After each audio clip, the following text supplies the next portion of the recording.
We got an NFC East showdown on Thursday Night Football. Let's talk some pigskin.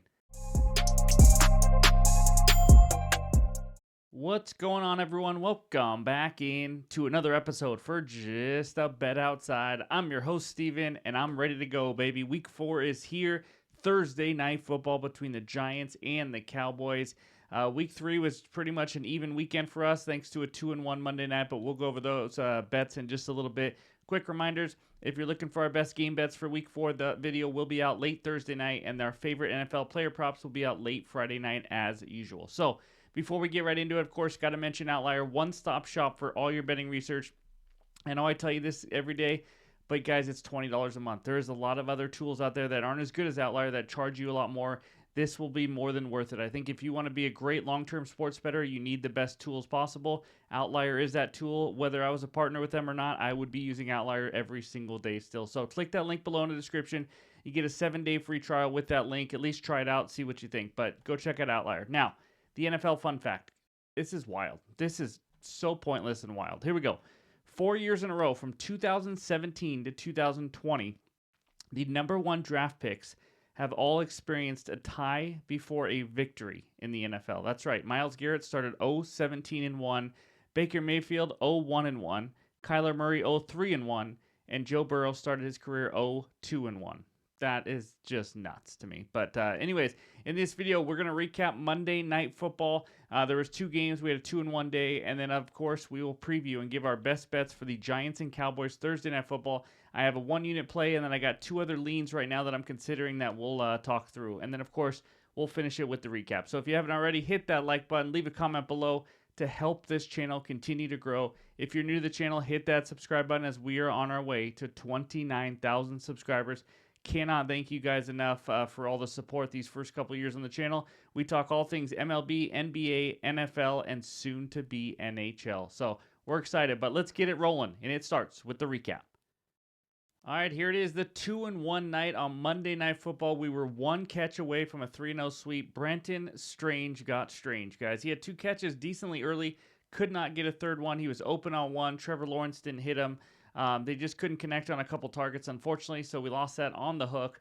Evan McPherson over 2.5 PATs. This was like getting unlucky and lucky at the same time. They unfortunately had to go for 2 the third time they scored a touchdown. And luckily, the Commanders scored again because the Bengals went down, scored with a minute left, and they had to kick an extra point. Got his third one literally in the last minute. And then Jamar Chase, anytime touchdown, easy cash. First touchdown of the game, I believe, was Jamar Chase. So there's the overall record. We do the much more in-depth breakdown of our season record and recap everything every Sunday night. But there's the overall record. We're going to bounce back. So it's going to start hopefully week 4. And now it is time for Thursday Night Football. All right, we head out to New York where the Giants host the Dallas Cowboys in an NFC East showdown. We got the Cowboys -6. Total in this game is 45. Before we get into the best bet and the leans I have, let's talk some stats and trends and just some info for this game.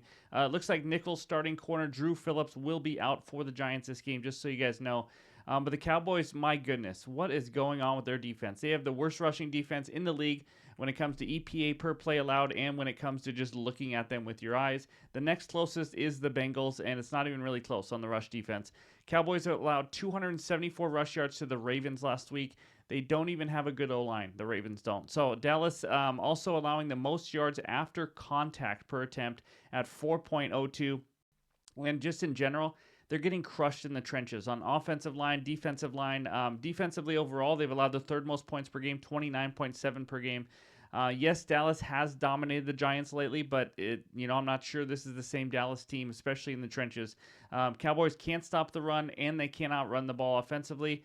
Those are probably the 2 most important things in football. Can they change it? Obviously, but through 3 weeks, it has been absolutely ugly. This Giants team is really a team that's 2-1, in my opinion. Yes, there shows they're 1-2. They scored 3 touchdowns to 0 against the Commanders, had no kicker, lost the game. First time in NFL history, so they played well enough to be a 2-1 team. Neighbors has been absolutely huge for the Giants, really opens everything up, and is a guy that can just get open quickly for Daniel Jones. But the pass rush has been one of the biggest things for the Giants that have been really good. We kind of knew that going in, that was going to be their strength. And in fact, both Dallas and the Giants have top 10 pressure teams. Sacks-wise, Giants are second with 14, Cowboys have 7. 6 of those 7 were in week 1. That means they have 1 sack in the last 2 games. But of course, it's hard to get sacks when other teams are just running down your throat. So let's talk some trends real quick. Giants 12-3 against the spread as underdogs of 3.5 to 9.5 points under Coach Daboll. And then only losing by an average of 1 point per game in those two, which is pretty crazy. Giants 8-4 as home underdogs under Daboll. And then Giants also 10-5 straight up under him as an underdog of plus 140 to plus 125. Weird stat, I know. I just wanted to share. But if they're plus 140 to plus 325, they've actually won the game straight up 10 of 15 times. But Dak is 12-2 versus the Giants and 6-0 in his head-to-head versus Daniel Jones. So just want to give you all the info. If I had to lean aside, it's the Giants plus 6. It's really hard for me to lay 6 points with the Dallas Cowboys team on the road on a short week when they can't run the ball or stop the run. I mean, that's just what it comes down to. The Giants have been pretty competitive. Neighbors is going to be a headache for them. I like the Giants to keep this one close, maybe have a chance to win, but it's not my best bet. I just wanted to point that out and what I like. But my best bet, my 1-unit play, it's a 2-legger, alt line. Give me CeeDee Lamb, 60-plus receiving yards, and Devin Singletary, 40-plus rush yards. I got this at minus 126 on FanDuel. It's a 1-unit play. Little juicy at minus 126, but still, guys, I absolutely love these legs. So let's talk CeeDee Lamb, 60-plus receiving yards first. I think he has an absolutely huge game. He has dominated the Giants, 151 and 77 receiving yards last season in the two matchups, 106 and 87 in the two in 2022. I mean, guys, he owns them. That's just all there is to it. And if you're wondering how he's done on Thursday Night Football, for whatever it's worth, 89-plus receiving yards in 5 of the last 6 Thursday Night Football games and 100 or more in 4 of the last 6. He likes the spotlight, obviously. He's a guy who works out of the slot quite a bit. Obviously, like I mentioned, slot corner Drew Collins will be out, and they've struggled a little bit with the slot wide receiver. Lamb, if you didn't notice, he was frustrated last game, and he should be. But this is one of those squeaky wheel treatments, I think that's what you call it, where a coach and a team want to get a player involved, especially when you're CeeDee Lamb. You're the superstar. You're the best player on offense. They're going to want to get him involved after losing a couple in a row. I think they feed him early and often. And, in fact, in each of the last 2 games, he only has 4 catches. And they still put his receptions line at 6.5. That's for a reason. He is going to get the targets, and he has been getting through the targets. He just hasn't been connecting. 24 targets through 3 weeks already. And as you guys know, he's a guy who can get big chunk yards. He only has 13 catches through 3 weeks, but 218 yards, 16.77 yards per catch. We know he is a big play wide receiver. He's hit 60 or more receiving yards in all 3 games this year, and we've considered the first 3 weeks to kind of be down weeks for CeeDee Lamb, at least for his stature. But I think it's a tough matchup for this Giants secondary, as long as they can just give Dak enough time. But volume alone should get him to 60 or more. If he and Dak are more efficient and hitting more of their targets and all that kind of stuff, he could be a guy you ladder and could hit 100 receiving yards tonight. But I just need 60 from CD for the 4th straight game. Second leg, Devin Singletary, 40-plus rush yards.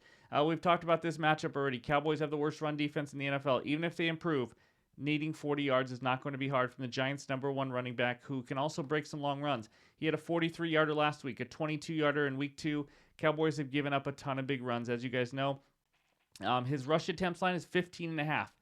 Even if he just gets 12, let's just be super conservative. If he gets 12 carries, he only needs to average 3.33 yards per carry to get to 40 yards. It's not that high. Obviously, that's why the line is higher than this. This is an alt line. But Singletary so far averaged 4.7 yards per carry. He is a top 10 running back in this league in yards after contact. And I already told you the Cowboys have been the worst when it comes to yards after contact. They've been a very bad tackling team. So it's a tough matchup here. But the offense as a whole struggled for the Giants in week 1. He only got 10 carries, and he still almost hit 40 yards. But weeks 2 and 3, 95 and 65 rush yards. Helps when you have Malik Neighbors. It can spread out the defense a little bit, but he really just needs an average night to hit 40. And that's kind of what the deal is with this. These two guys could have average to slightly below average games and both hit their lines here on this one, and we still cash the bet. So if the Giants are playing from behind, then he could get up there, possible. Or if they're playing from ahead, then they could be getting some more carries as well. We'll see how the game script goes, but I expect a little bit more competitive game here, and he should get around this 15, 16 carries yet again. So that's my alt line parlay and my favorite bet of Thursday Night Football. But before we get out of here, let's talk a couple leans as well. All right, here's a couple other plays I was thinking about, but just want to kind of talk through it, and maybe you guys like one of them or both of them, just to kind of give you some more info as well. But I like Singletary anytime touchdown and Rico Dowdle over 9.5 rush attempts. This first one, Singletary touchdown, I think it's like plus 105 right now on a couple books. We already know how bad this Cowboys defense has been, and they've been terrible against the run, like I've mentioned, but especially in the touchdowns, guys. They have allowed the most touchdowns to the running back position, 6 actually so far through 3 weeks, 2 to Derrick Henry, 3 to Kamara, including 1 receiving actually, so he had 4 total, and then 1 to Jerome Ford. So it's an absolute elite matchup. He's had 1 touchdown in 2 consecutive games, 16 carries in each of the last 2 games, 32 carries for 160 rush yards the last 2 weeks. He's averaging 5 yards a carry. They feed him the ball was the point of that. He's gotten some carries inside the 10, inside the 20. It's not like they take him off the field when they get close to the goal line or anything. His biggest competition by the goal line is obviously Daniel Jones, and sometimes he just likes to run it in himself. But I like him. I mean, he's scored touchdowns. He's got a great matchup already, and to still be getting around plus 110, I like the value here. So that's a lean for me. Singletary touchdown. Next one, Rico Dowdle, the running back for the Cowboys. I mentioned this a little earlier, but or maybe I didn't actually, but it is his backfield. It is no longer Zeke's. His rush share percentage jumped to 62% in week 3. He played 22 more snaps than Zeke. Finally, Zeke is just not looking like the same running back. And some of this obviously is because he was the receiving running back and they were falling behind and all that. But he's been more productive as well, averaging almost 4 yards per carry. Zeke at 3.3. Both have not been extremely efficient yet so far, but he is slowly, or not even really that slowly, he is becoming the number 1 running back. He got 7 and 8 carries the last 2 games in absolute blowouts where they barely ran the ball in the second half. Just absolutely barely ran it. If the Cowboys are close to a team like they should be in this one or playing from ahead, then he's going to get even more rush attempts. So there's a reason, guys. This guy, Rico Dowdle, has not had more than 8 rush attempts this season, and this line is 9.5. There is a reason for that. This should be more competitive, a little better game script, although predicting a game script right now in the NFL is extremely difficult. But I like Dowdle probably to get at least 10 carries, maybe 12 or 13 if he's really running the ball well and they're playing from ahead. But Dowdle over 9.5 rush attempts. And Singletary, anytime touchdowns are some leans. These are not best bets or anything official, but I just want to go over these. So before we get out of here, let's check out the recap. All right, there it is. The one and only bet. CeeDee Lamb, 60-plus receiving yards, and Devin Singletary, 40-plus rush yards. That's minus 126 on FanDuel for 1 unit. And then if you just skip to this page, I gave out a couple leans as well. I may pull the trigger for half unit on one of those, but that's just kind of where we're at for Thursday Night Football. Don't want to go too crazy for one game, but thank you guys for watching. As always, if you haven't already, hit that like button. And just a reminder, the MLB video will be out tonight as well. But hope everyone has a great Thursday. Enjoy the game, and we'll talk to you soon.